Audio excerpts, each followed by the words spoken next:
ಎಲ್ಲ ವೀಕ್ಷಕರಿಗೂ ನಮಸ್ಕಾರ ಹಾಗೂ ವ್ಯಾಸರಾಜರ ಮುಖ್ಯ ಪುರಾಣ ಯೂಟ್ಯೂಬ್ ಚಾನಲ್ಗೆ ಸ್ವಾಗತ. ಈ ವಿಡಿಯೋದಲ್ಲಿ ನಿಮಗೆ ವ್ಯಾಸರಾಜರು ಪ್ರತಿಷ್ಠಾಪನೆ ಮಾಡತಕ್ಕಂಥ ಬಹಳ ಅಪರೂಪವಾದಂತಹ ಬಹಳ ವಿಶೇಷವಾದಂತಹ ಮುಖ್ಯ ಪುರಾಣ ದೇವರ ಸನ್ನಿಧಾನಕ್ಕೆ ಕರೆದುಕೊಂಡು ಬಂದಿದ್ದೇನೆ.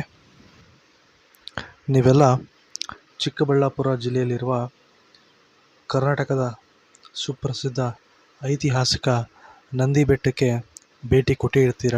ಈ ನಂದಿ ಬೆಟ್ಟದಲ್ಲಿ ಬೆಳಗಿನ ಸನ್ರೈಸ್ ಪಾಯಿಂಟ್ ಆಗಿರ್ಬೋದು ಅಥವಾ ಆ ರಮಣೀಯ ದೃಶ್ಯ, ಯೋಗಾನಂದೀಶ್ವರ ದೇವಸ್ಥಾನ, ಗಣೇಶನ ದೇವಸ್ಥಾನ ಇವೆಲ್ಲ ನೀವು ನೋಡಿ ಇರ್ತೀರ.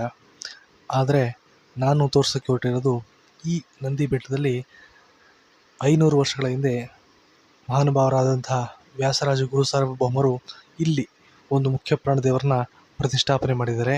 ಬನ್ನಿ, ವ್ಯಾಸರಾಜರು ಪ್ರತಿಷ್ಠಾಪನೆ ಮಾಡಿರ್ತಕ್ಕಂಥ ಮುಖ್ಯ ಪುರಾಣ ದೇವರ ದರ್ಶನವನ್ನು ಮಾಡೋಣ.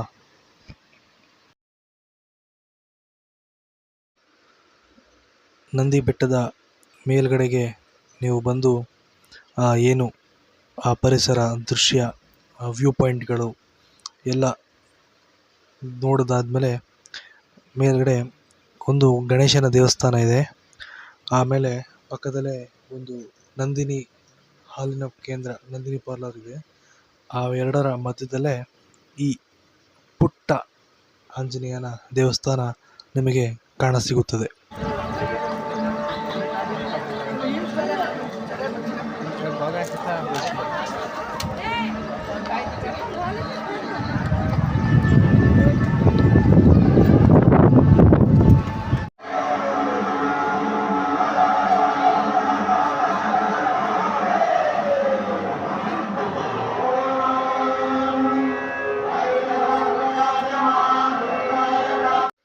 ಈ ಮುಖ್ಯ ಪುರಾಣ ದೇವರ ವಿಗ್ರಹವನ್ನು ನೀವು ಸೂಕ್ಷ್ಮವಾಗಿ ಗಮನಿಸಿದರೆ ಪುರಾಣದೇವರ ಬಾಲದಲ್ಲಿ ಗಂಟೆ, ಸೌಗಂಧಿಕ ಪುಷ್ಪ, ಅಭಯ ಹಸ್ತ, ಶಂಕುಚಕ್ರ ಇವೆಲ್ಲವೂ ಇರುವುದು ಕಂಡುಬಂದಿರುತ್ತದೆ.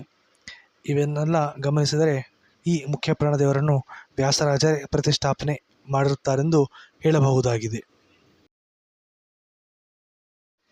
ಇನ್ನೊಮ್ಮೆ ನೀವು ಚಿಕ್ಕಬಳ್ಳಾಪುರದ ನಂದಿ ಬೆಟ್ಟಕ್ಕೆ ಬಂದಾಗ ನಂದಿ ಬೆಟ್ಟದಲ್ಲಿರುವ ಸನ್ರೈಸ್ ಪಾಯಿಂಟ್, ರಮಣೀಯ ದೃಶ್ಯ, ಯೋಗಾನಂದೀಶ್ವರ ದೇವಸ್ಥಾನ, ಗಣಪತಿ ದೇವಸ್ಥಾನ ಇವೆಲ್ಲವನ್ನು ನೋಡಿದ ನಂತರ ವ್ಯಾಸರಾಜರು ಪ್ರತಿಷ್ಠಾಪನೆ ಮಾಡತಕ್ಕಂಥ ಬಹಳ ವಿಶೇಷವಾದಂತಹ ಮುಖ್ಯ ಪುರಾಣದೇವರ ದರ್ಶನವನ್ನು ಮಾಡಿ ಪ್ರಾಣದೇವರ ಅನುಗ್ರಹಕ್ಕೆ ಪಾತ್ರರಾಗಬೇಕಾಗಿ ಕೋರಿದೆ.